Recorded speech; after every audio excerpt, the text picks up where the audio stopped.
বাবাই সমস্ত আজি আপোনালোকে ইমান পৰে পাঠকসকলৰ শ্ৰীমুখেদি দ্ৰুপদীৰ প্ৰশ্নত কৃষ্ণ মহিষীসকলৰ নিজ নিজ বিবাহ বৰ্ণন দে প্ৰত্যেক বিশেষকৈ অষ্টমহিষীসকলৰ বৰ্ণনাটো ইয়াত দি আছে।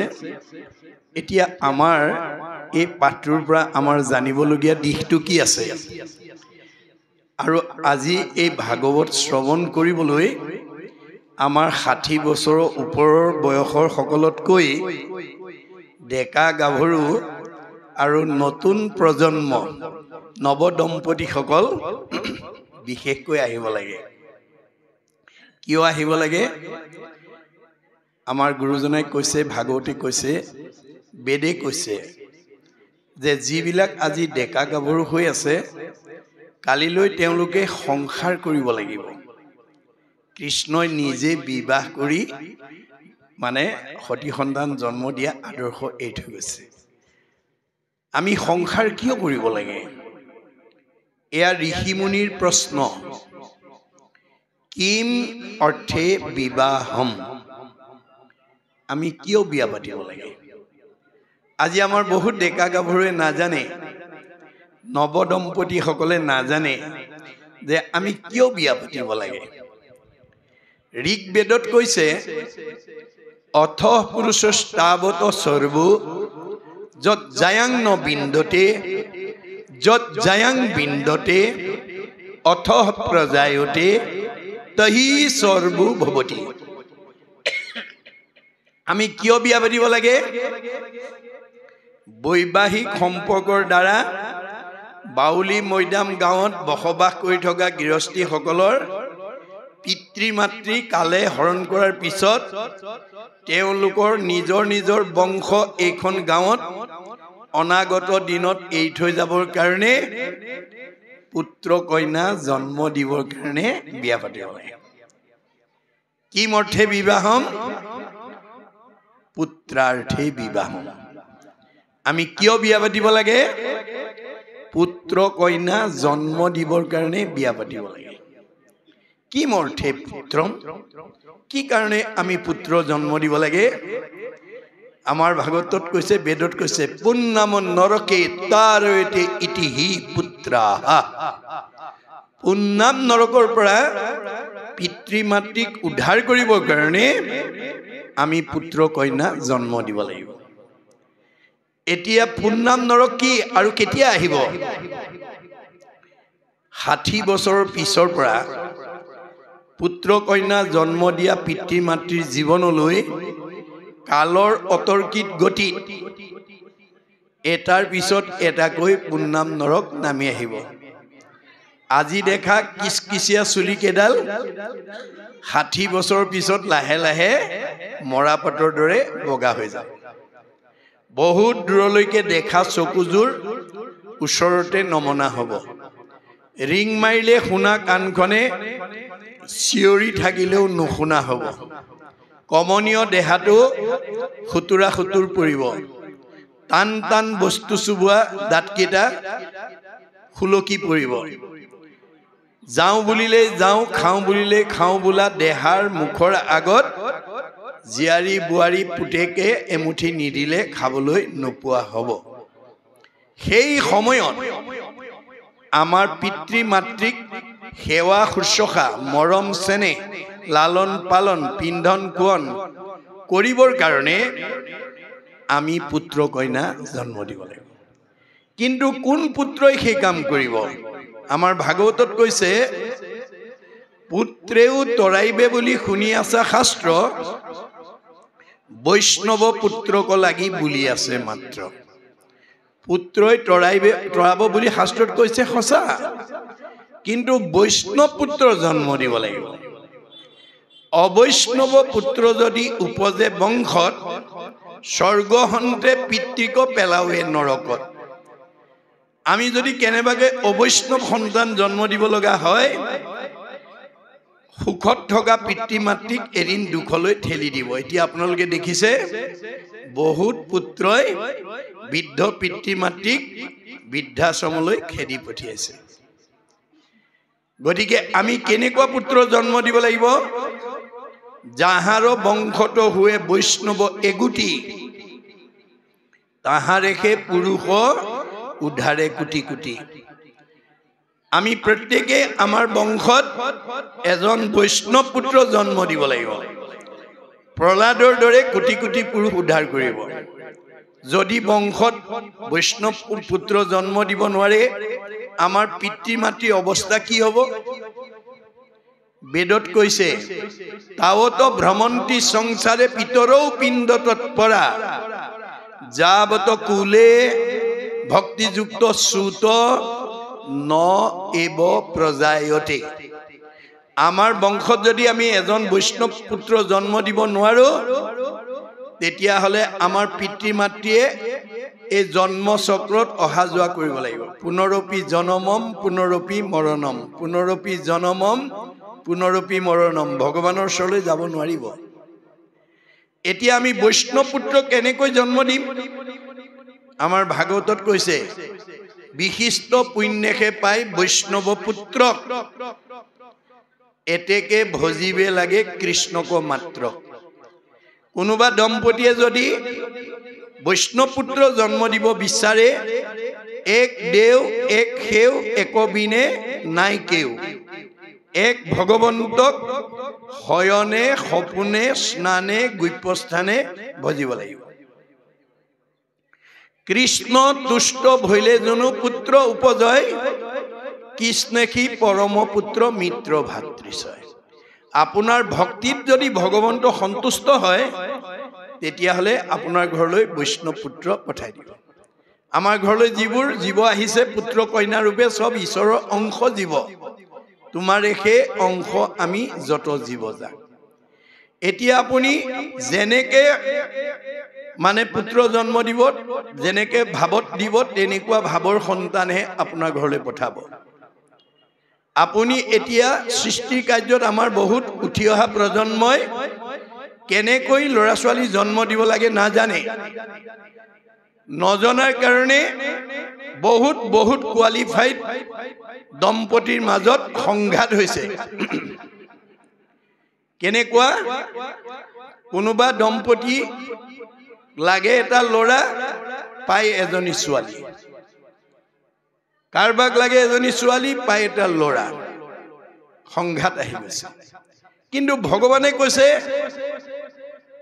তোমাক ল'ৰা লাগিলে ল'ৰা দিম ছোৱালী লাগিলে ছোৱালী দিম তোমাৰ হৃদয়তে মই সোমাই আছো সমস্ত ভূতৰে মই আছো হৃদয়ত কি কাৰণে আছো যাদৃশী ভাৱনা জৈস সিদ্ধি ভৱতি তাদৃশী যোনে যেনেকৈ ভাবে তেওঁৰ মনৰ ভাৱনা তেনেকৈ পূৰণ কৰিবৰ কাৰণে মই হৃদয়তে আছো ভগৱন্ত কল্পতৰু বৃক্ষ ভাগৱত কল্পতৰু বৃক্ষ ভকত কল্পতৰু বৃক্ষ পাৰিজাত কল্পতৰু বৃক্ষ মনত ৰাখিব কল্পতৰু বৃক্ষ কাক কয় যিজোপা গছে যি বিচাৰে তাকেই দিব পৰা ক্ষমতা যিজোপা গছৰ আছে সেইজোপা গছক কল্পতৰু বৃক্ষ বুলি কয় আমাৰ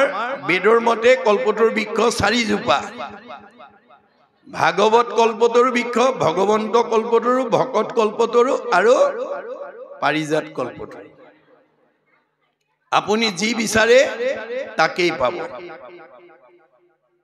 আজি ভকতৰ সমাজত মই নজনাটো এখেতে জানে এখেতে নজনাটো এখেতে জানে এখেতে নজনা এখেতে জানে আমাৰ মাজতে সকলো জনা সোমাই আছে মাত্ৰ আমি বিচাৰিব লাগিব কল্পতৰু বৃক্ষৰ বৈশিষ্ট্য সম্পৰ্কে ভাগৱতত উল্লেখ কৰিছে কল্পতৰু বৃক্ষ যদি সবাতো সমান মাগন্তা জনক মাত্ৰ দেই ফলদান আপোনাক কি লাগে আপুনি বিচাৰিব লাগিব উপজাচি নিদিয়ে আপোনাক ল'ৰা লাগে নে ছোৱালী লাগে আপুনি আগতীয়াকৈ স্বামী স্ত্ৰী দুইজন হইবা একমতি তেহে সিজিব হৰিত ভকতি দুইজন একমনা হৈছেনে নাই আৰু ভাগৱতৰ নিয়ম আমি শিকিছোনে নাই জানিছোনে নাই ভাগৱত নপঢ়া যিমান কোৱালিফাইড মানুহ নহওক যিমান বিদ্যাৱন্ত যিমান ধনৱন্ত যিমান শ্ৰীমন্ত যিমান সম্পদশালী নহওক ভাগৱত নুশুনা জীৱই কেতিয়াও ভগৱন্তৰ পৰা বাঞ্ছিত ফল লাভ কৰিব নোৱাৰে কাৰণ নিয়মেই নাজানে ভাগৱত নুশুনা কোনো জীৱ মুক্তিৰ অধিকাৰী হ'ব নোৱাৰে মনত ৰাখিব কথাটো আমি ভাগৱত শুনিবলৈ কিয় আহিব লাগে জন্ম ৰহিত হ'বৰ কাৰণে ভাগৱত শুনিবলৈ কিয় আহিব লাগে আমাৰ হৃদয় আৰু মনটোৰ কথা জানিবৰ কাৰণে যিখন হৃদয়ত ভগৱন্ত আছে যাক বৃন্দাবন বুলি কোৱা হয় বৃন্দ মানে আনন্দ অবন মানে ৰক্ষণ স্থান য'ত আনন্দ থাকে সেইখনেই বৃন্দাবন হৃদয় বৃন্দাবন ইয়াত ভগৱন্ত আছে সমস্তৰে আছে এতিয়া ভগৱন্তে আমাক কৈছে মই থকা জেগাকণ সত্যম শিৱম সুন্দৰম হ'ব লাগিব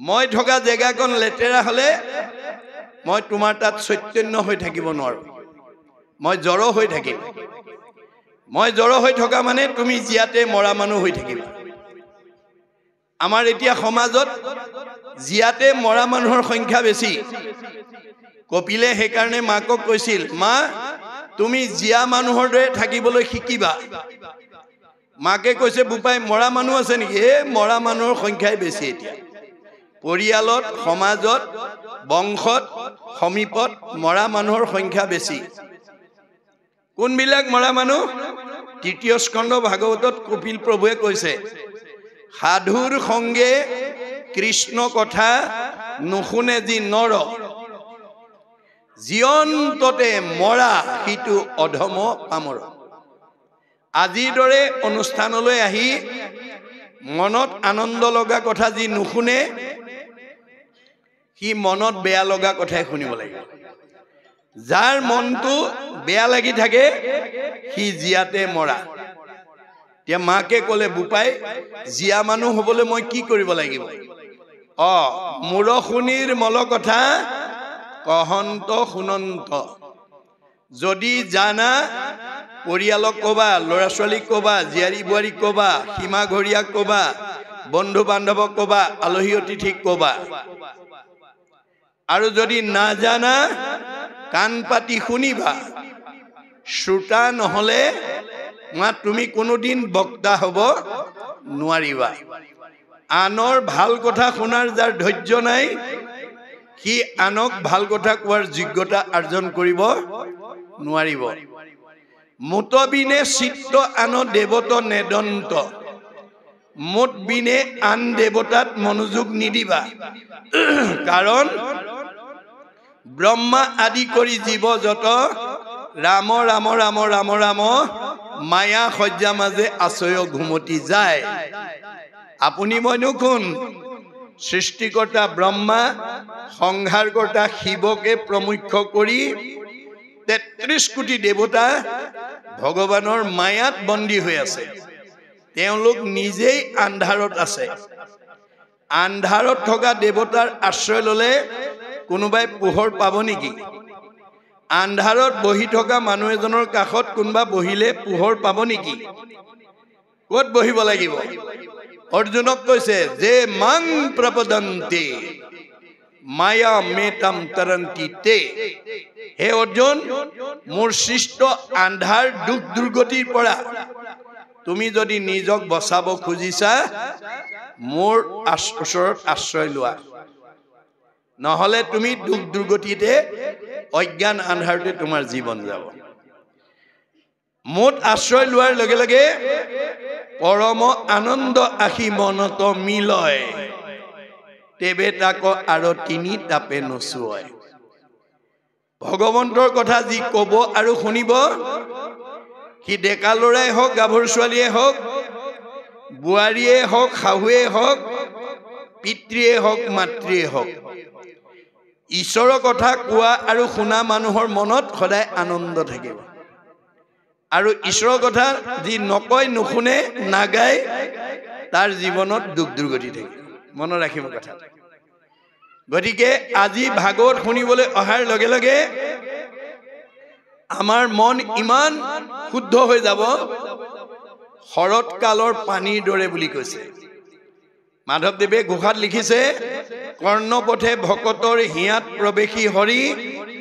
দুৰ্বাসনা হৰে সমস্তই জলৰ যতেক মল যেহেন শৰৎ কালে স্বভাৱতে নিৰ্মল হয় শৰৎ কালৰ পানীৰ দৰে কৃষ্ণ কথা শুনা জীৱ নিৰ্মল হৈ যাব আমাৰ বিজ্ঞানে স্বীকাৰ কৰিছে পৃথিৱীৰ উপৰি ভাগত যি বায়ুমণ্ডল আছে বিজ্ঞানে তাক ঘনত্বৰ ওপৰত প্ৰধানকৈ তিনিটা ভাগত ভাগ কৰি দেখাইছে টপস্ফিয়াৰ টেট্ৰস্ফিয়াৰ আইনস্ফিয়াৰ আইনস্ফিয়াৰক বৈতৰণী নদী বুলি কল্পনা কৰা হৈছে ওপৰৰ স্তৰটো ভাগৱত শুনা জীৱ ইমান নিৰ্মল হৈ যাব প্ৰয়াণৰ পিছত এই তিনিটা স্তৰ ৰকেটৰ দৰে ভেদ কৰি 14 ব্ৰহ্মাণ্ডৰ বাহিৰত নিৰ্মাণ কৰা বৈকুণ্ঠত অৱস্থান কৰিব আৰু ঘূৰি আহিব নালাগে আৰু ভাগৱত নুশুনা জীৱ এই তিনিটা লেয়াৰৰ ভিতৰতে অহা যোৱা কৰি থাকিব লাগে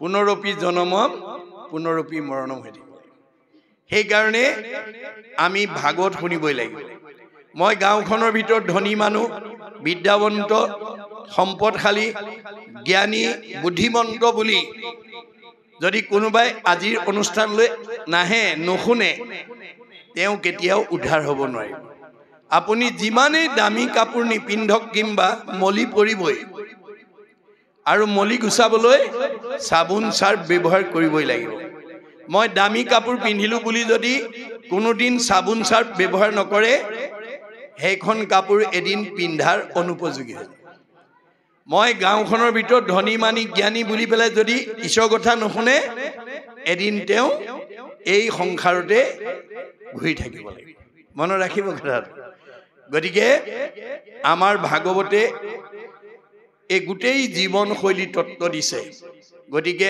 আমাৰ উঠি অহা প্ৰজন্মই এই কথাখিনি জানিব লাগিব আমাৰ ভগৱন্তই কৈছে তোমাক যি লাগে মই তাকে দিম কিন্তু নিয়মখিনি শিকি ল'বা মই ভাগৱতত গোটেই নিয়ম বান্ধি থৈ আহিছো গুৰু ৰূপে 8 প্ৰকাৰ সদাচাৰ কায়ৰ সদাচাৰ বাক্যৰ সদাচাৰ মনৰ সদাচাৰ গমন সদাচাৰ শৌচ সদাচাৰ অন্ন সদাচাৰ স্নান সদাচাৰ শয়ন সদাচাৰ এই 8 প্ৰকাৰ সদাচাৰ যি মানি চলিব তাৰ বেমাৰ আজাৰ নহয় আয়ুষ বাঢ়িব তাৰ আয়ুষ বঢ়াব পাৰিব আপুনি ভগৱানে দিয়াতকৈ আয়ুষ বঢ়াব পাৰিব ভগৱানে আমাক আয়ুষ কিমান দিছে মনুষ্যৰ আয়ুষত বৰিষ সংখ্যাত আমাক সবকে 100 বছৰ দি পঠিয়াইছে ভগৱানে কাকো কমাই দিয়া নাই তৎসত্ত্বেও আমাৰ বহুত মানুহ 100 বছৰ ভোগ কৰিবলৈ নোপোৱাকে গুচি গৈছে কিয়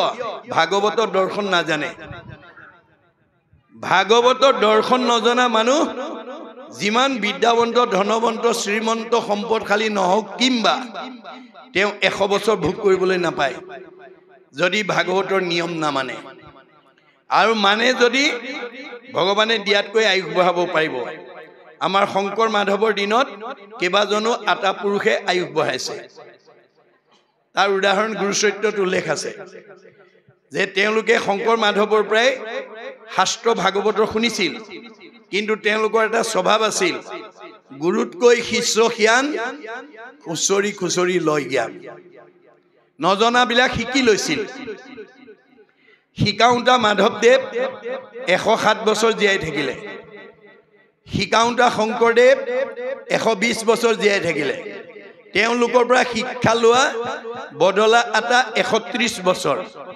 ৰাম আটা 140 বছৰ মথুৰা দাস আটা 151 বছৰ বয়সলৈ আয়ুষ বঢ়াইছে গুৰুতকৈও শিষ্যই আয়ুষ বঢ়াইছে কিয় ভাগৱতৰ নিয়মখিনি তেওঁলোকে পালন কৰিছে মনত ৰাখিব কথাটো আমাৰ জীৱন শৈলীৰ কথাখিনি জানিবৰ কাৰণে ভাগৱত শুনিবলৈ আহিব লাগে আপোনাৰ হৃদয়খন কৃষ্ণ থকা হৃদয় কৰি ৰাখিছে নে অসুৰ থকা হৃদয় কৰি ৰাখিছে যিখন হৃদয়ত কাৰো প্ৰতি বেয়া ভাৱ নাই, হিংসা খেয়াল অন্যায় কাম ক্ৰোধ লোভ মোহ এই ভাৱবোৰ যাৰ হৃদয়খনত নাই, সেইখন সুন্দৰ হৃদয়। সেই হৃদয়ত ভগৱন্ত চৈতন্য হৈ থাকিব। সেই সুন্দৰকৈ ৰখা হৃদয়খনৰ লোকজন ডেকা ল'ৰাই হওক বা গাভৰু ছোৱালীয়ে হওক, বোৱাৰীয়ে হওক বা শাহুৱে হওক, খোলা হাঁহি মাৰিব পাৰিব। সব মানুহে খোলা হাঁহি মাৰিব নোৱাৰে। ধন টকা পইচা গাড়ী মটৰ পকা ঘৰ দুৱাৰ থাকিলেও খোলা হাঁহি মাৰিব নোৱাৰা মানুহৰ সংখ্যাই বেছি। কিয়? তেওঁলোকৰ হৃদয়খন মানে লেতেৰা কৰি ৰাখিছে, আসুৰিক ভাৱ সোমাই ৰাখিছে। আসুৰিক ভাৱ কোনবিলাক? কাম ক্ৰোধ লোভ মোহ মদ মাৎসৰ্য ঈৰ্ষা হিংসা কুৰ্চুট কপট ঠগ প্ৰবঞ্চনা পৰনিন্দা পৰচৰ্চা অভিমান অহংকাৰ পৰ অন্যায় জেদ ভাৱ। এই আসুৰিক ভাৱবিলাক যাৰ হৃদয়ত থাকিব, সেইখন লেতেৰা হৃদয়। লেতেৰা হৃদয়ত কৃষ্ণ চৈতন্য হৈ নাথাকে। কৃষ্ণ চৈতন্য হৈ নথকা হৃদয়খনৰ মানুহে খোলা হাঁহি মাৰিব নোৱাৰে। খোলা হাঁহি মাৰিব নোৱাৰা মানুহৰ চেহেৰা ভাল নহয়, কমনীয়তা নাবাঢ়ে, আয়ুস নাবাঢ়ে। বাইবেলত চলোমনে কৈছে, এ মেৰি হাৰ্ট ডুৱেট good like a medicine, A broken heart dried the bone. যাৰ হৃদয়ত আনন্দ থাকিব, মেডিচিনৰ দৰে কাম কৰিব, চেহেৰা ধুনীয়া কৰিব, কমনীয়তা বঢ়াই দিব, আয়ুস বঢ়াই দিব। আৰু যাৰ হৃদয়ত দুখ বেদনাই ভৰি থাকিব, সি আৰু ঘিউ মৌ খাও হাড়লৈকে শুকাই যাব। আহাৰে চেহেৰা ভাল কৰিব নোৱাৰে যদি মনটো আনন্দত ৰাখিব নোৱাৰে। মন বেয়া হৈ থকা মানুহে যিমান ঘিউ মৌ খাও, তাৰ আয়ুস কমি যাব, চেহেৰা ভগ্ন হৈ যাব। সেইকাৰণে আমি ভাগৱত শুনিবলৈ আহি আমাৰ হৃদয়খনৰ কথা আমি উপলব্ধি কৰিব লাগিব। আপোনালোকে আইনাখন কিয় চাই? আপোনালোকৰ ঘৰত কোনে বেছিকৈ চায়? যদি ডেকা গাভৰু আছে, যদি নতুনকৈ বিয়া কৰা ডেকা গাভৰু আছে, তেওঁলোকে বয়সস্থ সকলতকৈ ঘনাই আইনাখন চাই থাকে। কিয় চাই? তেওঁলোক আগতকৈ বগাই হৈছে নে, কলাই হৈছে নে, শকতে হৈছে নে, ক্ষীণাইছে নে, গালত কিবা স্পট পৰিছে নেকি, তাক জানিবৰ কাৰণে ঘনাই আইনাখন চাই থাকে। মহাপুৰুষ গুৰুজনাই উপমা দিছে, তুমি জগ জীৱ তোমাক পুজিলে পাই আপোনাক যায়, যেন মুখ শ্ৰীক প্ৰতিবিম্ব মুখ দেখয় দৰ্পণ চাই। দৰ্পণ মানে আইনা। আইনাখন চালে যেনেকৈ আমাৰ নিজৰ অৱয়ৱটোৰ কথা ক'ব পাৰো, ভাগৱত শুনাৰ লগে লগে আমাৰ হৃদয়খনৰ কথা ক'ব পাৰো। মোৰ হৃদয়খন ভগৱান থকাৰকৈ উপযোগী কৰি ৰাখিছো নে আসুৰিক ভাৱেৰে ভৰাই ৰাখিছো? মোৰ মনটো শুদ্ধ পথত আছে নে ভুল পথে গৈছে? যদি ভুল পথে গৈছে, আপোনাৰ শৰীৰে ৰোগ ব্যাধি ভুগিবই লাগিব। ভাগৱতত কৈছে, মনে পাপ কৰে যায় লাগয় জীৱত, সিকাৰণে জীৱে দুখ ভুঞ্জে সংসাৰত। আমাৰ বহুত মানুহৰ শৰীৰত বেমাৰ হৈছে। কিয়? মনটো সংযম কৰিব নোৱাৰাৰ কাৰণে, মনটো সদাচাৰ কৰিব নোৱাৰাৰ কাৰণে নাখাবলগীয়া খাইছে, নকৰিবলগীয়া কাম কৰিছে, নাযাবলগীয়া ঠাইলৈ গৈছে, যাৰ কাৰণে তাৰ প্ৰতিক্ৰিয়াটো দেহে ভোগ কৰিছে। আপোনাৰ মনে বেয়া কাম কৰিলে শৰীৰে শাস্তি ভোগ কৰিবই লাগিব, ৰেহাই নাপাব। মনত ৰাখিব কথাটো। গতিকে এতিয়া আমাক এই কাহিনীৰ মাজেদি বৈবাহিক সম্পৰ্কৰ এটা প্ৰতিচ্ছবি দাঙি ধৰিছে। ইয়াত কৈছে যে সূৰ্যৰ দুহিতা মই নামত কালিন্দ্ৰী। কালিন্দীয়ে নিজৰ বিবাহৰ উদ্দেশ্যৰ সম্পৰ্কে মানে দ্ৰৌপদী প্ৰমুখ্যে আইসকলক জনাইছে, হুৱন্ত ঈশ্বৰ স্বামী হেন বাঞ্ছা কৰি কৃষ্ণকেশে চিন্তু মই তপস্যা আচৰি। আপুনি ঈশ্বৰক লাভ কৰিবলৈ হ'লে ঈশ্বৰৰ চিন্তনটো সৰুৰ পৰাই কৰিব লাগিব হেন জানি শিশু হ'ব এৰা আন কৰ্ম ধৰিও কুমাৰ কালে ভাগৱত ধৰ্ম আমি ভাগৱত ধৰ্ম বা ভক্তি ধৰ্মৰ শিক্ষাটো ল'ৰা ছোৱালীক সৰুৰ পৰা দিব লাগিব ঘৰলৈ অহা আলহীক সেৱা এটা কৰি আশীৰ্বাদ এটা ল'বলৈ তেওঁলোকক সৰুৰ পৰা আদৰ্শটো শিকাব লাগিব কৰবালৈ যাত্ৰা কৰি স্কুল বা কলেজলৈ যাওঁতে মাক বাপেকে চকু দিব লাগিব বোপা স্কুললৈ যোৱা কৃষ্ণ বুলি কৈ যাবা দেই ৰাম বুলি কৈ যাবা ককাক আইতাক বহি আছে ককাক সেৱা এটা কৰি যোৱা আইতাক সেৱা এটা কৰি যোৱা এই আদৰ্শটো মাক বাপেকে সৰুৰ পৰা ল'ৰা ছোৱালীক শিকাব লাগিব মাকৰ উপদেশ মতে যিটো ল'ৰাই যাওঁতে কৃষ্ণ বুলি কৈ যাব যিটো জনে যাই নাম উচৰি তাৰ পাছে পাছে ভ্ৰমন্ত হৰি বৎসক স্নেহ যেন ধেনু ধাৱে ভজিও জানি হেন হৰি পাৱে কৃষ্ণ বুলি যাত্ৰা কৰি যোৱাৰ লগে লগে তেওঁৰ পিছে পিছে কৃষ্ণ যাবলৈ বাধ্য হয় যেনেকৈ গাইজনীয়ে পোৱালিটো মুখৰ আগত লৈ যায় শিয়াল কুকুৰে কামুৰিব নোৱাৰাকৈ কৃষ্ণৰ নাম লৈ যোৱা জীৱটোক ভগৱানে তেনেকৈ ৰক্ষা কৰি যায় একচিত্ত বনে যিটো মহাজনে ফুৰে গুণ নাম স্মৰি তাক ৰক্ষা কৰি ফুৰয় সদায় হাতে কৌমদকি ধৰি ভগৱানে গদা লৈ সেই জীৱটোক উদ্ধাৰ কৰি থাকে আমি এতিয়া ল'ৰা ছোৱালীক সেই শিক্ষা দিছোনে নাই এতিয়া কালিন্দীয়ে কৈছে মই কৃষ্ণক স্বামী পাবৰ কাৰণে মই সৰুৰ পৰাই আৰাধনা কৰিছো এই নীতি শিক্ষাখিনি আপুনি সৎ হ'বলৈ হ'লে সৰুৰ পৰাই আপুনি সৎ আদৰ্শৰ পাত্ৰ হ'ব লাগিব সৎ পৰিৱেশ পাব লাগিব মাক দেউতাকে এই নীতি শিক্ষাবিলাক দিব লাগিব ল'ৰা ছোৱালী জন্ম দিলেই নহ'ব ভক্তি জ্ঞান নীতি শিক্ষা দিব লাগিব যি মাক বাপেকে ল'ৰা ছোৱালীক ভক্তি জ্ঞান নিদিয়ে নীতি শিক্ষা নিদিয়ে তেওঁলোকৰ মাক বাপেকৰ উপাধি লোৱাৰ যোগ্যতা নাই বুলি পঞ্চম স্কন্ধ ভাগৱতত ঋষক প্ৰভুৱে ২৪ অৱতাৰৰ অন্যতম অৱতাৰ ঋষক প্ৰভুৱে কৈ গৈছে আমি অকল ল'ৰা ছোৱালী জন্ম দিলেই নহ'ব তেওঁলোকক ভক্তি জ্ঞান নীতি শিক্ষাবিলাক দিব লাগিব নীতি শিক্ষা নিদিয়া মাক বাপেক পিতৃ মাতৃৰ যোগ্যতা নাই বুলি কৈছে ভাগৱতে মনত ৰাখিব কথাটো ভাগৱত শুনিবলৈ সেইকাৰণে আহিব লাগে বেয়া এৰি ভাল ল'বৰ কাৰণে বেয়া এৰি ভাল লোৱাটোৱেই বৈজ্ঞানিক দৃষ্টিভংগী আমি জীৱনত ল'ৰা ছোৱালীবিলাকৰ মনৰ পৰা বেয়াটো যেতিয়ালৈকে আঁতৰাই দিব নোৱাৰিম সেইটো ল'ৰা বা ছোৱালী ভৱিষ্যত ভাল হ'ব নোৱাৰে সেইকাৰণে কৃষ্ণই বাল্যকালতে গকুলত কেইবাটাও অসুৰ বধ কৰি লৈছে কি কাৰণে বধ কৰিছে বাহিৰত সেইটো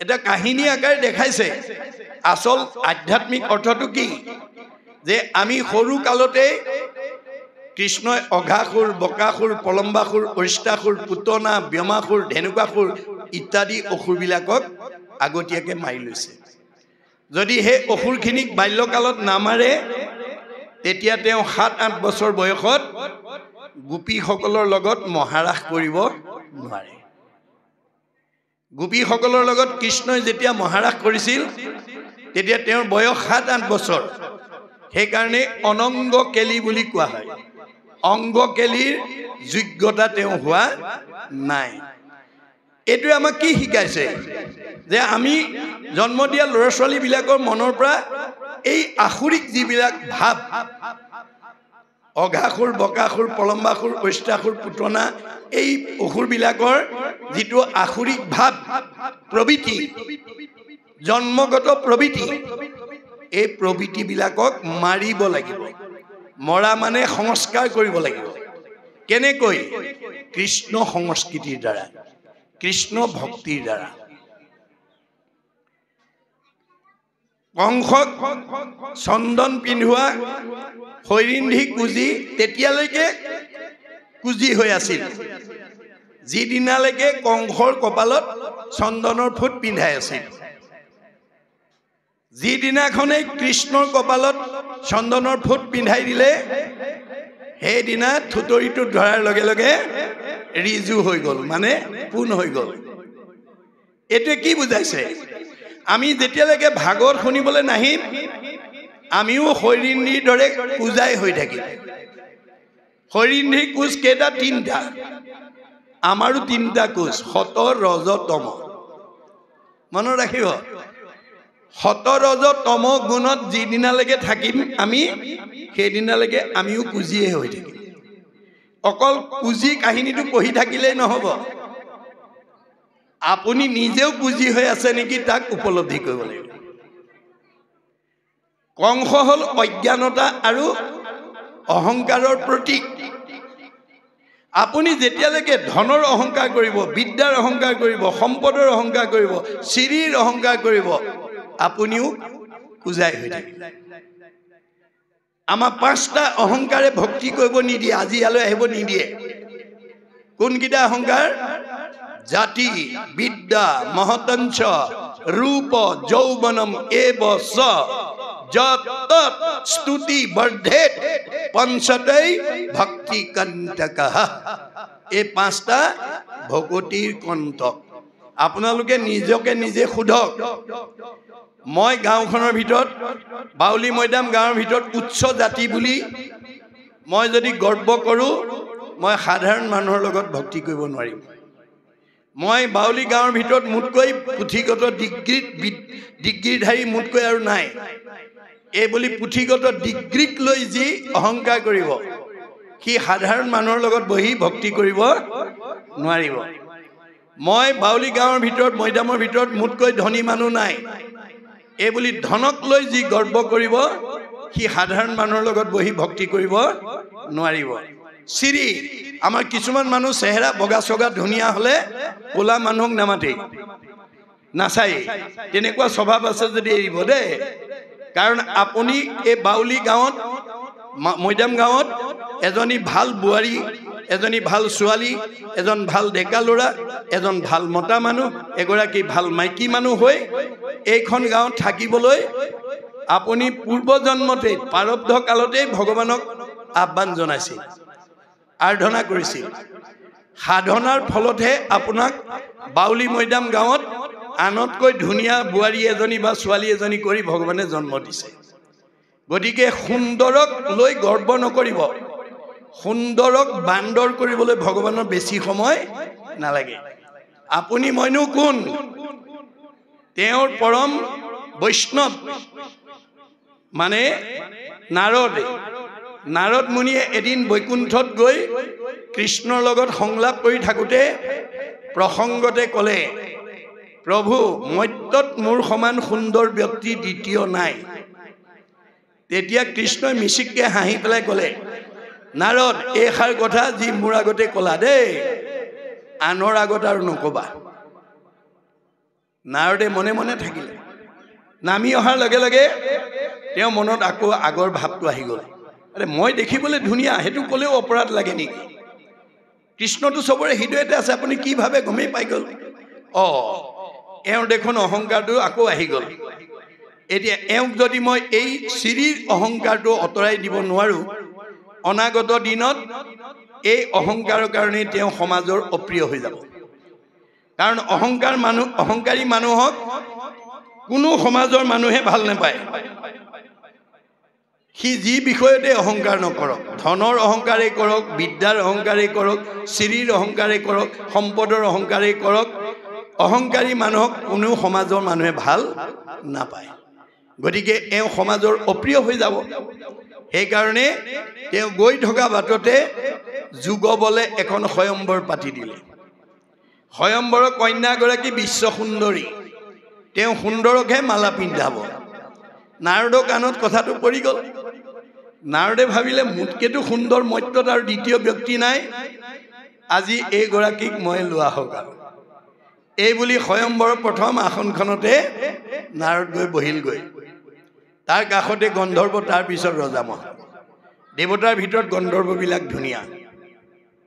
কইনাই যেতিয়া মালালৈ ওলাই আহিছে, নাৰদে ভাবিলে মোৰ ডিঙিতটো আজি সোমাবই আৰু।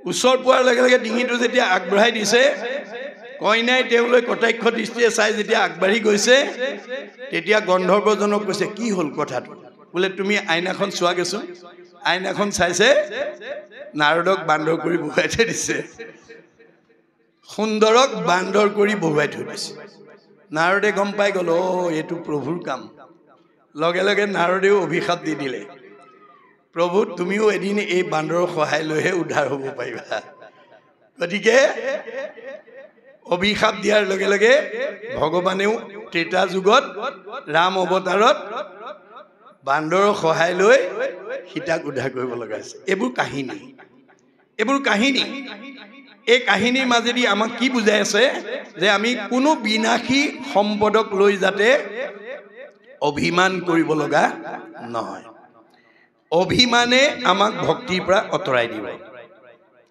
আপোনাৰ যিমান ধন ধান টকা পইচা গাড়ী মটৰ পকা ঘৰ দুৱাৰ থাকিও যিজনে ভগৱন্তৰ নাম ল'ব পাৰিব মনত ৰাখিব কথাটো সেইজনক ভগৱানে সকলো বিপদৰ পৰা উদ্ধাৰ কৰে বুলি ভাগৱতত উল্লেখ আছে অসম্পদ কালত যিজনে ভজয় ঐ ঈশ্বৰক নিষ্ঠ কৰি তাৰ অমংগল সকলে গুচয় তাক ৰক্ষা কৰে হৰি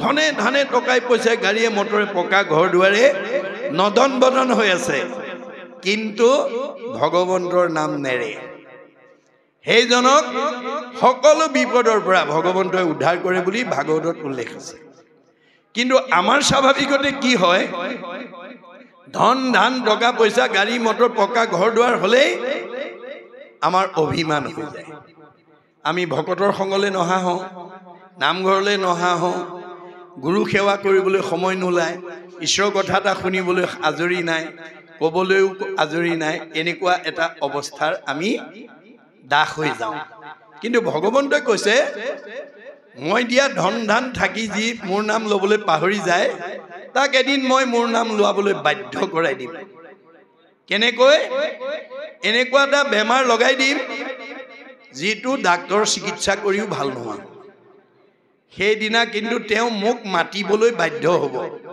কি বুলি পাৰ কৰা ৰঘুনাথ সংসাৰৰ সাগৰে বিপদত পৰি মোৰ নাম লোৱাজনক মই ভাল পাওঁ বুলি কোন শাস্ত্ৰত কোৱা আছে আপদ কালত ত্ৰাহি ত্ৰাহি বোলে নুবোলে সম্পদ কালে তাংক প্ৰতি তুষ্ট হৈবন্ত ঈশ্বৰ ইটো কোনো শাস্ত্ৰে কহে কোন শাস্ত্ৰত উল্লেখ আছে যে বিপদত পৰিলে ঈশ্বৰৰ নাম ল'লে তেওঁ ভাল পাব বুলি অৰ্থাৎ সেইজন স্বাৰ্থপৰ যি বিপদত পৰিলে ঈশ্বৰৰ নাম লয় আমি সমাজপ্ৰিয় জীৱ man is a social animal আমি সমাজপ্ৰিয় জীৱ আমি সকলো সময়তে সম্পদ বিপদ সকলো সময়তে সমাজৰ লগত আমি সম্পৰ্ক ৰাখি চলিব লাগে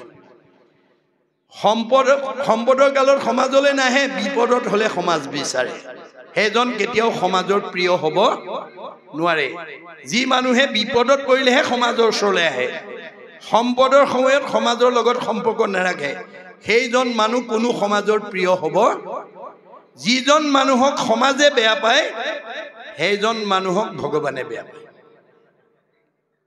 যিজন মানুহক সমাজে ভাল পায় সেইজন মানুহক ভগৱন্তে ভাল পায় মনত ৰাখিব কথাটো এই তথ্য আমাক দিছে গতিকে এতিয়া তেওঁ আমাক এই মানে বাৰ্তা দিছে কালিন্দী সূৰ্যৰ জীয়েকে যে কোনোবা ছোৱালীয়ে যদি মনে ভবা স্বামীৰ পত্নী হ'ব বিচাৰে তেতিয়াহ'লে তেওঁ সৰুৰ পৰাই ঈশ্বৰ ভক্তিপৰায়ণ হ'ব লাগিব ঈশ্বৰক তেওঁ মনৰ কথাখিনি সৰুৰ পৰাই জনোৱাৰ এটা পৰিৱেশ আমি দিব লাগিব সেই আদৰ্শৰে অনুপ্ৰাণিত কৰিব লাগিব কাৰণ এতিয়া কাৰো ঘৰলৈ স্বয়ং বৈকুণ্ঠপতি কৃষ্ণ আহি নকহি তোমালোকৰ ল'ৰা ছোৱালীকেইটা পঢ়া শুনাত ভাল হ'ব আয়ুষ্মান ভৱ ঘৰখন মংগল হ'ব এই বুলি কাৰো ঘৰলৈ, কাৰো সমাজলৈ, কাৰো নামঘৰলৈ বৈকুণ্ঠপতি কৃষ্ণ আহি আশীৰ্বাদ নিদিয়ে। কোনে দিব? আমাৰ ভাগৱতত কৈছে, হৰিৰ মূৰ্তিক হৰি ভক্তক দেখিবা, শক্তি অনুৰূপে তাৰ প্ৰীতি আচৰিবা, সমস্ত ভূততে আছে ভগৱান, সেহি ভাবি সবাকো কৰিবা বহুমান। ভগৱান চবতে আছে, কিন্তু মূৰ্তিমন্ত হৈ ভকত বৈষ্ণৱ আলহী অতিথিত আছে। গতিকে আপোনাৰ ঘৰলৈ অহা ভকত বৈষ্ণৱক আদৰ সম্ভাষণেৰে পাদ্য অৰ্ঘ্য লৈ আচমনি কৰি আসনত বহুৱাই ল'ৰা ছোৱালীকেইটাক মাতি আনি আশীৰ্বাদ এটা ল'ব। সচেতন পিতৃ মাতৃহে জানে তেওঁৰ ল'ৰা ছোৱালীকেইটা স্কুললৈ পঠিওৱাৰ পিছত কোন বিষয়ত কাৰ দুৰ্বলতা আছে। ল'ৰাটো অংকত বেয়া নে, ছোৱালীজনী বেয়া নে, ইংৰাজীত কোন বেয়া, সচেতন মাক বাপেকে জানে। আমাৰ ভাগৱতে কৈছে, তুমি ল'ৰা বা ছোৱালীজনী কোনোবা বিষয়ত দুৰ্বলতা আছে বুলি জানি সিমানতে সীমাবদ্ধ কৰিলে তোমাৰ সমস্যা সমাধান নহ'ব। তুমি ল'ৰাটো বা ছোৱালীজনী ইংৰাজী বা অংকত দুৰ্বলতাৰ পৰা সবলতালৈ আনিবলৈ হ'লে তুমি সাধুৰ সান্নিধ্য দিবা। দৈৱবশে যদি সাধুৰ সংগ পায়, নিশ্চয় জানা তাহাৰ স্বভাৱ দূৰ হয়। আপোনাৰ ঘৰলৈ অহা সন্ত মহন্ত ভক্তৰ ওচৰত আনি আশীৰ্বাদ এটা ল'ব আৰু ক'ব, প্ৰভু কৃপা কৰি আশীৰ্বাদ এটা দিয়ক। ছোৱালীজনী অংকত বৰ দুৰ্বলতা, ল'ৰাটো ইংৰাজীত বৰ দুৰ্বলতা। ক'ত কি দুৰ্বলতা আছে, ক'ত কি সমস্যা আছে মাক বাপেকেহে জানে। কিন্তু আপুনি জানি থলেই নহ'ব, তাক পৰিৱৰ্তন কৰিব লাগিব, তাৰ ভাৱৰ পৰিৱৰ্তন কৰিব লাগিব।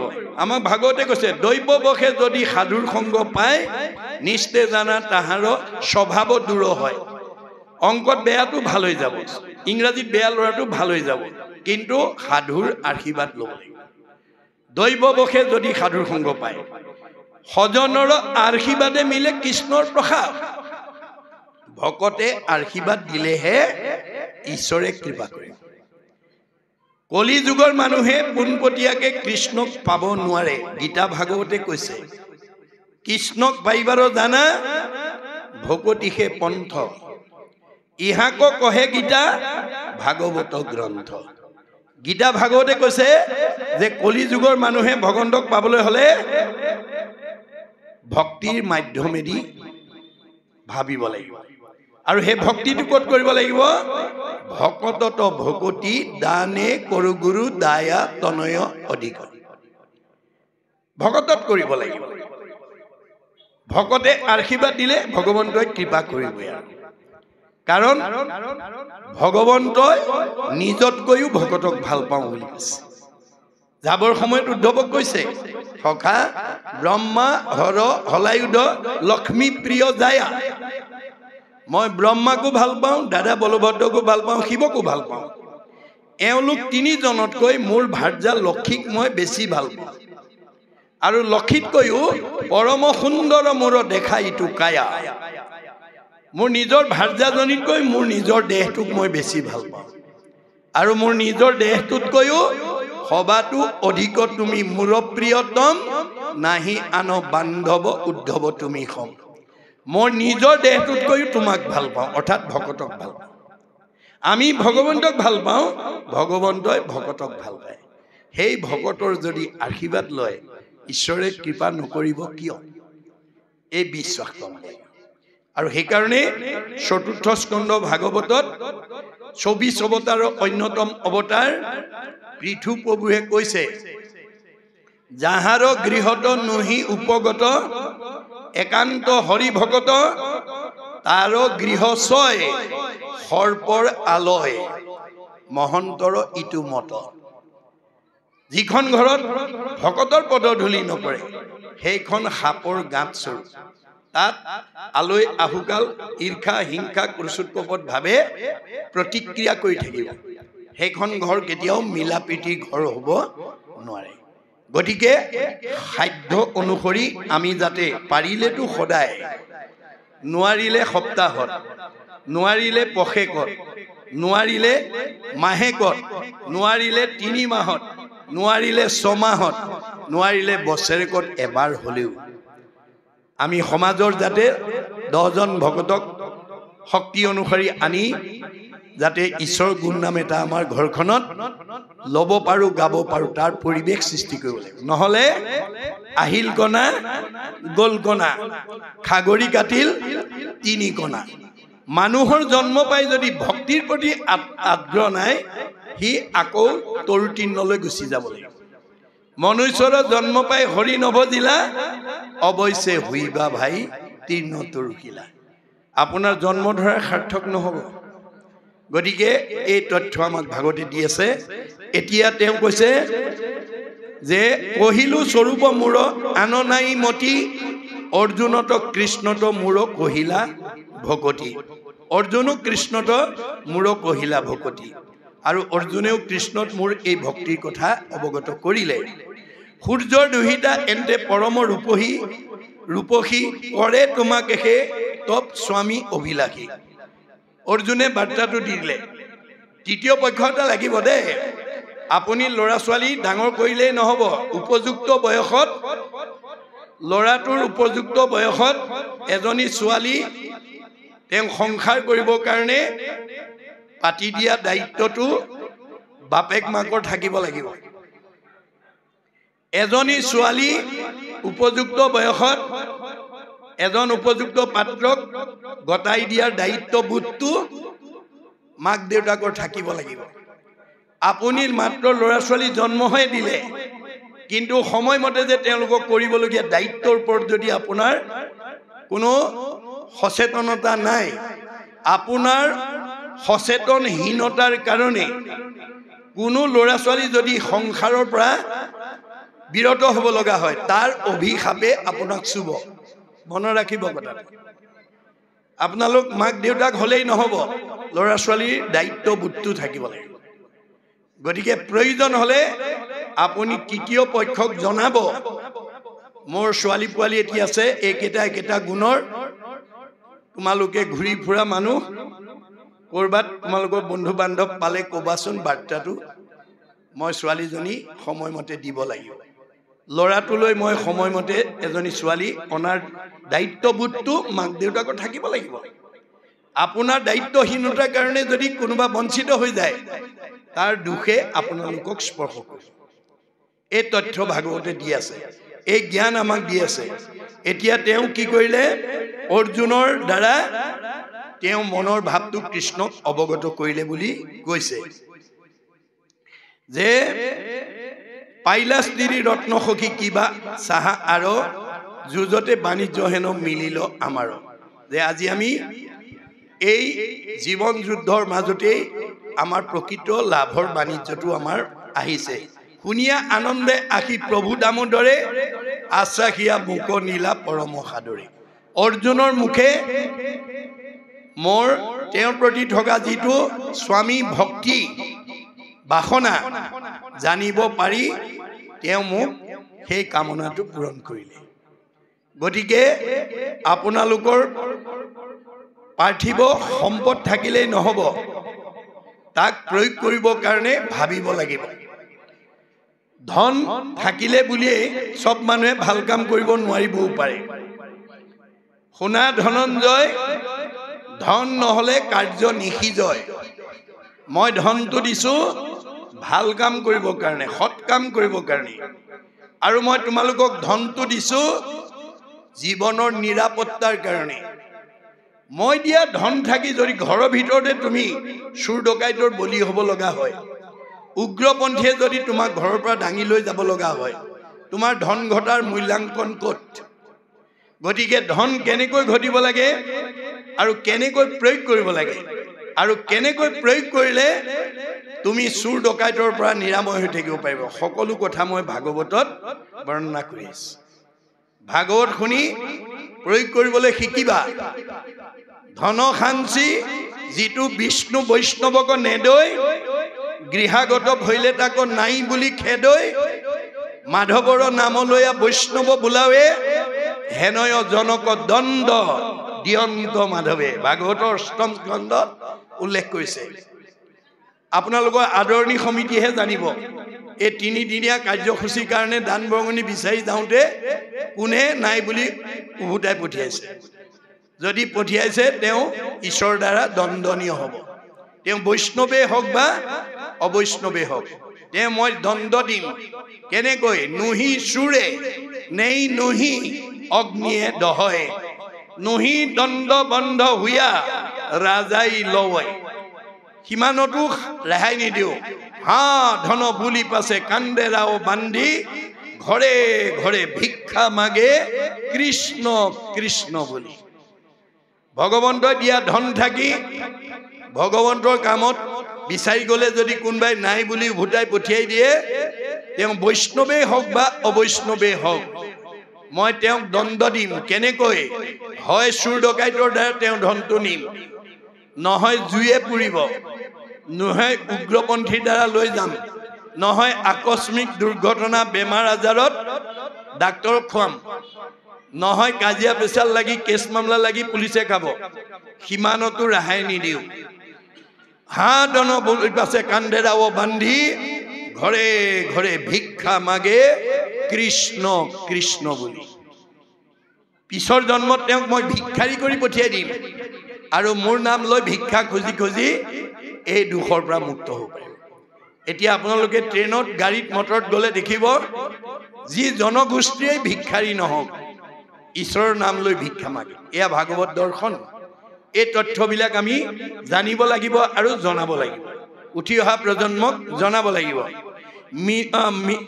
মিলিলা তথাত সূৰ্য কৰিয়া উৎসাহ পৰম প্ৰাৰম্ভে মুখ দিলন্ত বিবাহ আৰু পিতৃয়েও আনন্দত উৎফুল্লিত হ'ল আৰু কৃষ্ণলৈ মুখ বিয়া দিলে বাইল দিব্য মৃদংগ নাচিল অপেশ্বৰী দিলা দাসী কৰি অসংখ্যাত বিদ্যা ধৰি সকলো অপেশ্বৰীয়ে আনন্দত উৎফুল্লিত হৈ নাচিলে আৰু অসংখ্য বিদ্যা ধৰি দাসী ৰূপে দিলে দিব্য আভৰণৰ ৰত্নময় অলংকাৰ যতেক যৌতুক দিলা সীমা নাহি তাৰ পিতৃয়ে সীমাহীনভাৱে যৌতুক মোৰ লগত দিলে ধৰিলা যোগান আশী চতুৰংগ দলে আইলো দ্বাৰকাক স্বামী সমে সুমংগলে আৰু চতুৰংগ দলে আয়ে বস্তুখিনি আনি তেওঁক দিলে আৰু মই কৃষ্ণৰ লগত দ্বাৰকাত আহি পৰম মংগলৰে প্ৰৱেশ কৰিলোঁ কত কোটি জন্মে আৰাধিলো তপব্ৰত এই কথাটো আমালে খবৰ দিছে দেই যে বহু কালৰ পৰা আমি ভগৱন্তক আৰাধনা কৰি আহিব লাগিব যাহাৰ আছে পুণ্য অসংখ্যাত শিখে পাতে কাণ কৃষ্ণৰ কথাটো আমাৰ পূৰ্ব জন্মৰ পৰা পুণ্যশীল জনেহে ঈশ্বৰৰ কথাত মনোযোগ দিব পাৰে যাৰ পুণ্য নাই অজিন পাতকি আত নাপাতিব কাণ পাপীৰ পুণ্যৰ দেখা প্ৰত্যক্ষ প্ৰমাণ আপোনাৰ জীৱটো পুণ্যাত্মা নে পাপ আত্মা আপুনি নিজেই প্ৰমাণ কৰিব লাগিব কৃষ্ণৰ অমৃতময় কথা কৈ থাকোঁতে যদি গ্ৰাম্য কথা পাতি থাকে সেইটো মামৰ লগা জীৱ বিজ্ঞানৰ ভাষাত তাক মামৰ লগা জীৱ বুলি কৈছে চুম্বকৰ ধৰ্ম লু আকৰ্ষণ কৰে কিন্তু মামৰ লগা লুটো চুম্বকে আকৰ্ষণ কৰিব নোৱাৰে মানুহ মাত্ৰেই কৃষ্ণ কথা শুনিব লাগে কিন্তু তাৰ যদি জীৱটোত মামৰ লাগি আছে সি কৃষ্ণ কথা পৰিৱৰ্তে গ্ৰাম্য কথাহে শুনে সেইটো মামৰ লগা জীৱ সিও উদ্ধাৰ হ'ব পাৰিব উদ্ধৱক কৈছে উদ্ধৱত কৃষ্ণে কহন্ত পাছে কৰ্ম বন্ধ এৰাইবে প্ৰবন্ধ যাৰ আছে প্ৰবন্ধ মানে যত্ন কৰি আজি এই 3টা দিনৰ কাৰ্যসূচীত ভাগৱত শুনিবলৈ আহিব লাগিব আপুনি একেখন বাউলী মৈদাম গাঁৱতে আছে একে পৰিৱেশতে আছে একে আহাৰ পানী খাইছে একে বায়ু সেৱন কৰিছে আমাৰ মতে বাউলী গাঁও মৈদাম গাঁৱত বাস কৰা সবৰে সুখ দুখ একেই হ'ব লাগিছে একে হয়নে বাৰু নহয় সুখবিলাক একে বুলি কৈছে বাউলী মৈদাম গাঁৱত বাস কৰা সকলো মানুহৰ সুখবোৰ একেই অকল আপোনাৰ গাঁৱেই নহয় পৃথিৱীৰ যিমান সুখী মানুহ আছে সব একেই বুলি কৈছে দাৰ্শনিক পণ্ডিতে কৈছে all happy families R alike পৃথিৱীৰ যিমানবিলাক সুখী মানুহ আছে সব একেই But unhappy families are unhappy in their own fashion. পৃথিৱীত যিমান বিলাক দুখী মানুহ আছে সবৰে দুখবোৰ বেলেগ বেলেগ মই পৃথিৱীৰ কথা বাদ দিলো আজি বাউলি মৈদাম গাঁৱত অনুষ্ঠান কৰিছো আপোনালোকৰ গাঁওখনকে মই উদাহৰণ হিচাপে দাঙি ধৰিব খুজিছো বাউলি মৈদাম গাঁৱত যদি বাপ জনাই পকা ঘৰ বনাই গাড়ী মটৰ কিনে দামী পোছাক পিন্ধে দামী আহাৰ খায় ভাল পৰিৱেশত থাকে একেতৰো ভাল লাগিব একেতৰো ভাল লাগিব একেতৰো ভাল লাগিব ভাল লগাত কোনো পাৰ্থক্য নাই কিন্তু বেয়া লগাবিলাক বামুনি মৈদাম গাঁৱৰ কোনোবা দম্পতীয়ে বিয়া কৰাইছে সতি সন্তান নাই হেতু দম্পতি হেতু দুখ কাৰবাৰ ল'ৰা আছে ছোৱালী নাই হেতু দম্পতি হেতু দুখ কাৰবাৰ ছোৱালী আছে ল'ৰা নাই হেতু দম্পতি হেতু দুখ কাৰবাৰ স্বামী স্ত্ৰীৰ মাজত মনোমালিন্য হৈ থাকে হেতু দম্পতি হেতু দুখ কাৰবাৰ শাহু বোৱাৰীৰ মাজত মনোমালিন্য হৈ থাকে হেতু দম্পতি হেতু দুখ কাৰবাৰ ককাই ভাইৰ মাজত মিলা প্ৰীতি নাই হেতু দম্পতি হেতু দুখ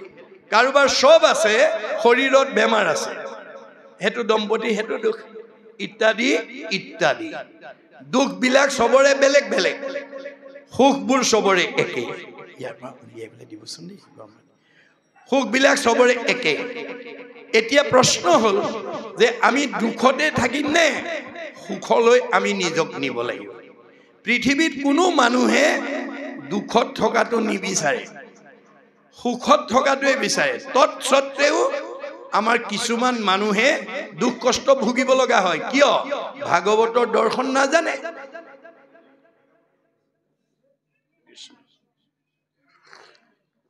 ভাগৱতত কৈছে কৰে শুভা শুভ কৰ্ম গুণৰ ইচ্ছাই কৰ্মফলে জীৱে সুখ দুখ পায় আজি আপোনালোক ইয়ালৈ ভাগৱত শুনিবলৈ আহিছে ভাগৱত শুনিবলৈ আহি পেলাই যদি অন্য কথা পাতি থাকে আৰু অন্য কথা পাতি থকাৰ কাৰণে কাষৰ মানুহজনে যদি ভাগৱত শুনাত যদি বাধা পৰে তেতিয়া আপুনি ইয়ালৈ আহি কি লৈ যাব লাগিব পাপায় পৰপীড়নম আপুনি আনক অসুবিধা দিয়াৰ কাৰণে আপোনাৰ পাপ হৈ যাব কথা পতা কিজনৰ পাপ হৈ যাব গতিকে আপুনি ভাগৱতৰ দৰ্শন নাজানিলে কৰ্ম দুখত আপুনি এই ভাগৱতৰ অনুষ্ঠানলৈ আহিও ঘূৰি যাওঁতে পাপ লৈ যাব সেইকাৰণে অৰ্জুনক কৈছে তুমি জীৱনৰ যিটো দিনত যিটো মুহূৰ্তত মোৰ পৰম মংগল কথা শ্ৰদ্ধাৰে শুনিবা তুমি দুগুণ দুগুণ পাপৰ পৰা মই তোমাক মুক্ত কৰি দিম অপৰম মংগল নাম যিপুনো চৰ ধায়ে শুনৈ হৰৈ পাপ তাহাৰ দুগুণ অনিচ্ছাত এক গুণ শ্ৰদ্ধাত দুগুণ নাম এহি মতে বুজিবা অৰ্জুন অৰ্জুনক বেছ কৰি কৈছে আমাক কৈ আছে আমাৰ ইয়ালৈ আজি যদিও চবেই আহিছো নম্বৰ সবৰে সমান নহয় কিন্তু কাৰবাৰ কাৰবাৰ নম্বৰ অলপ কমি যাব যদি একান্ত মনোযোগটো ইয়াত দিয়া নাই বাস্তৱত যদি আমি চাওঁ স্কুল একেখনে দশম শ্ৰেণীৰ ছাত্ৰ ছাত্ৰী পৰীক্ষাৰ প্ৰশ্ন কাকত একেখনে পঢ়ুৱা মাষ্টৰ একেকিজনে কিন্তু ফলাফল বেলেগ বেলেগ একেখন স্কুলতে পঢ়া ছাত্ৰ একেকিজন মাষ্টৰে পঢ়াইছিলে একেখন প্ৰশ্ন উত্তৰ লিখি ফলাফল বেলেগ বেলেগ কোনোবাই ষ্টেম কৰে কোনোবাই ডিষ্টিংশ্যন পায় কোনোবাই ষ্টাৰ পায় কোনোবাই লেটাৰ পায় কোনোবাই ফাৰ্ষ্ট ডিভিজন কোনোবাই ছেকেণ্ড ডিভিজন কোনোবাই থাৰ্ড ডিভিজন কোনোবাই ফেইল কৰে গণ্ডগোল ক'ত লাগে ৰহস্য ক'ত এই ৰহস্য ভেদ কৰিবৰ কাৰণে ভাগৱত শুনিবলৈ আহিব লাগে ৰহস্যক জানে যিটো লোক হততে কীৰ্তন কৰে মোক ধৰি দৃঢ় ব্ৰত কৰি যত্ন বিপৰীত মোৰ সৰ্বোত্তম দুয়ো পাৱে কৰে নমস্কাৰ ভক্তি ভাৱে তাৰ মোৰ এৰা এৰি নাহি কদাচিত ভগৱন্ত যদি আপোনাৰ লগত থাকে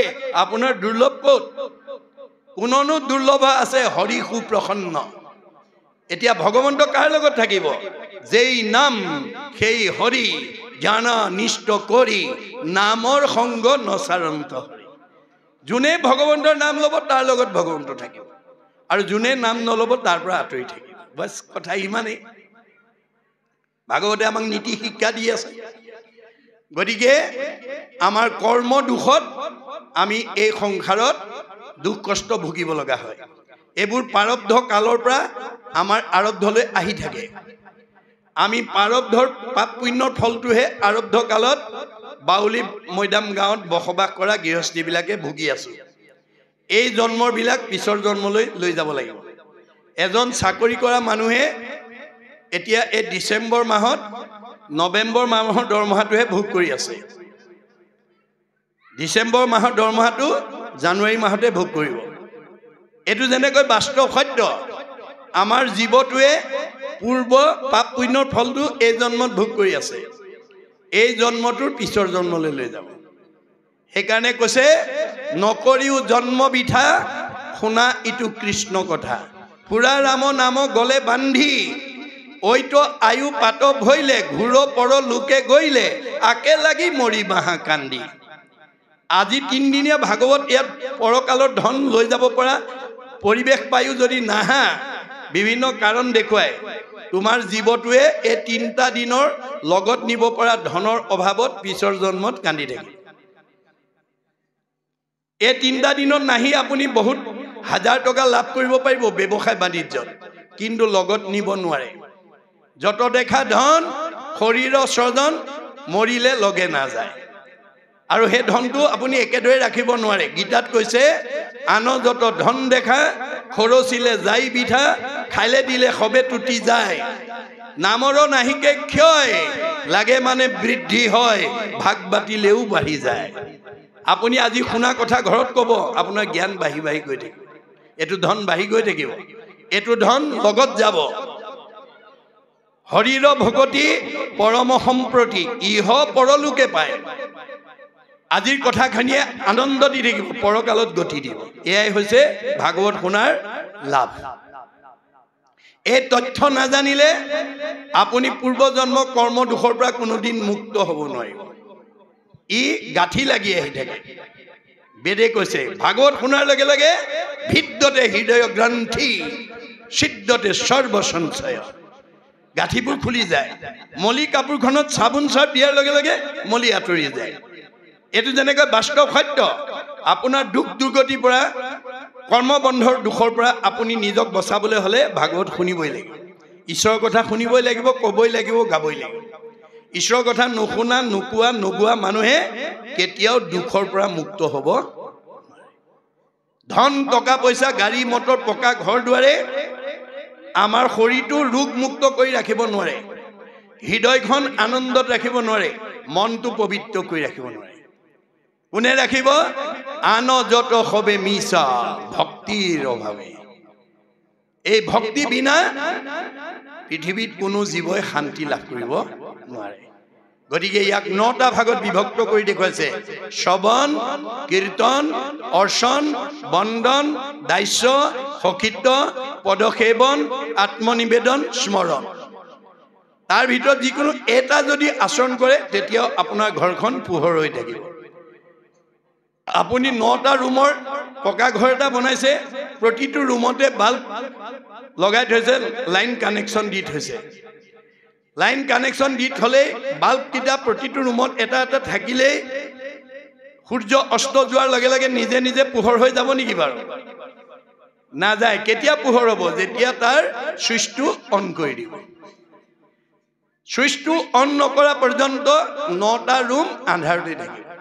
আমাৰ এইখনো ঘৰ, মোহৰ সেৱাৰ যোগ্য মনুষ্য শৰীৰ, ইহাকে বুলিও গৃহ। এইখন এখন ঘৰ বুলি কৈছে। ইয়াত 9টা বাল্ব লগাই থৈছে। আপুনি তাৰ ভিতৰত যিকোনো এটাৰ যদি ছুইচ অন কৰিব পাৰে, ঘৰখন পোহৰ হৈ থাকিব। যদি এটাও নকৰে, এটাৰ ছুইচ যদি অন নকৰে, আপুনি দুখ দুৰ্গতিতে কাল কটাই থাকিব। আপুনি ৰেহাই নাপাব। এয়া ভাগৱত দৰ্শন। সেইকাৰণে কৈছে যে কত কোটি জন্মে আৰাধিলো তপব্ৰত, তাকে সেই কৃষ্ণ গোস্বামী পাইলো অভিমত। মই বহু কালৰ পৰাই কৃষ্ণক স্বামী পাবৰ কাৰণে তপব্ৰত কৰি আছিলো। সেইকাৰণে এই জন্মত মই তেওঁক স্বামী ৰূপে পাবলৈ সক্ষম হলো। এই কথা মনত ৰাখিব। আমি সৰুৰ পৰা ল'ৰা ছোৱালীক প্ৰাৰ্থনা কৰিবলৈ, ঈশ্বৰৰ গুণনাম গাবলৈ শিকাব লাগিব। যি ল'ৰা ছোৱালীয়ে সৰুৰ পৰা ঈশ্বৰৰ গুণ কীৰ্তন গাব তেওঁৰ মন মগজ শৰীৰ সকলো ফালৰ পৰা উত্তৰণ হ'ব আমাৰ বিশ্ব বিখ্যাত নাট্যকাৰ শেক্সপিয়াৰে কৈছে mind can be purified by the music body can be purified by the exercise both body and mind can be purified by the dance শংকৰদেৱে এই সব দি থৈ গৈছে গীত বাদ্য নৃত্য অভিনয় এতিয়া অহাকালিলৈ সকলোৱে নাচি বাগি যুদ্ধ বিগ্ৰহ কৰি শৰীৰ মন সকলো শোধন কৰি পেলাব মনত ৰাখিব কথাটো আপোনালোকে মানে লোকগীত বৰগীত যি পাৰে কীৰ্তন ঘোষা গাবলৈ যত্ন কৰিব যোনে এইবোৰ গাই থাকে তাৰ মগজটো সংশোধন হৈ থাকে আৰু হাত চাপৰি বজাই ভকতৰ লগত নাম ল'লে শৰীৰটো শোধন হৈ থাকে আৰু যদি কেনেবাকৈ নাচিব পাৰে শৰীৰ মন দুইটাই উৎকৰ্ষ সাধন হৈ যায় পাৰিলে অকলশৰে ঘৰত থাকিলে লাইফ চাইজ আইনাখনৰ ওচৰত গৈ অকণমান নাচি নাচি নিজকে আনন্দত ৰাখিব মনত ৰাখিব কথা দেই সুবিধা পালে নাচিব অকণমান নাচিলে মানে শৰীৰ মন দুইটা শোধন হৈ যায় এয়া হৈছে দাৰ্শনিক পণ্ডিতৰ অভিমত আনে নবান চহু সখী কহু সত্য কৰি জন্মে জন্মে হৈবু টান চৰণ কিং কৰি কোনো বিচৰা নাই যাতে জন্মে জন্মে নমাগু সুখ ভোগ নমাগু মুকুতি তোমাৰ চৰণে মাত্ৰ থাকুক ভকতি আপুনি ঈশ্বৰত ভক্তি কৰক ধন নিজে আহিব সম্পত্তি নিজে আহিব সুখ নিজে আহিব আপুনি সুখ বিচাৰিব নালাগে সুখ নিজে আহিব আপুনি দুখ বিচাৰিব নালাগে দুখ নিজে আহিব আপুনি ভগৱানক বিচাৰিব নালাগে ভগৱন্ত নিজে আহিব আপুনি বেমাৰ বিচাৰিব নালাগে বেমাৰহে আপোনাৰ ঘৰ বিচাৰি ফুৰিব এতিয়া ঠাণ্ডা কালত প্ৰটিনযুক্ত আহাৰ পেট ভৰাই খাই লেপৰ তলত যদি বেলি দুপৰলৈকে শুই থাকে সি ডায়েবেটিছ বিচাৰিব নালাগে ডায়েবেটিছ বেমাৰ তাৰ ঘৰত নিজে নিজে সোমাব পৰিশ্ৰম নকৰা মানুহৰ ঘৰলৈ ডায়েবেটিছ বেমাৰ যাবই সেইকাৰণে আমাক বেদে কৈছে শৰীৰ শ্ৰম শাৰীৰিক পৰিশ্ৰম আমাৰ উঠি অহা প্ৰজন্মক পৰিয়ালৰ লোকসকলক আপোনালোকে বেদৰ নিয়মবিলাক ক'ব আৰু সেই আদৰ্শৰে পৰিয়ালটো আগবঢ়াই নিবলৈ যত্ন কৰিব যে আমাৰ শাৰীৰিক পৰিশ্ৰম আমাৰ থাকিব লাগে পৰিশ্ৰম কৰিলে আমাৰ শৰীৰৰ শিৰা উপশিৰাবিলাক সবল হৈ থাকে তেতিয়া সহজে বেমাৰে আক্ৰমণ কৰিব নোৱাৰে যি মানুহে পৰিশ্ৰম নকৰে তাৰ শৰীৰৰ শিৰা উপশিৰাবিলাক দুৰ্বল হৈ যায় আৰু সেই মানুহক সহজে বেমাৰে আক্ৰান্ত কৰিব পাৰে এয়া বেদৰ দৰ্শন এইখিলৈকে আমাক ক'লে যে মই জন্মে জন্মে ভগৱানক আৰাধনা কৰি অহাৰ ফলশ্ৰুতিত মই এই জন্মত তেওঁক স্বামী ৰূপে পাবৰ কাৰণে সক্ষম হ'লোঁ মানে দ্ৰৌপদীয়ে জানিব বিচাৰিছিলে যে তোমালোকে কৃষ্ণক লগত কেনেকৈ বিয়া হৈছিল তেতিয়া প্ৰত্যেকে নিজৰ জীৱন কাহিনীবিলাক এই আখ্যান উপাখ্যানৰ মাজেদি আমাক দেখুৱাইছে এইবোৰ একোটা একোটা আখ্যান ইয়াৰ মাজত আমাৰ কি আছে আধ্যাত্মিকতাটো আছে আমি প্ৰত্যেকেই কৃষ্ণ আমাৰ প্ৰাণৰ সখী অৰ্জুনক কৈছে আৰু হেৰা শুনা তুমি একবিনে নহ দুই অবিদ্যা মায়াত ভিন্ন দেখি হে অৰ্জুন তুমিয়ে মই একেটাই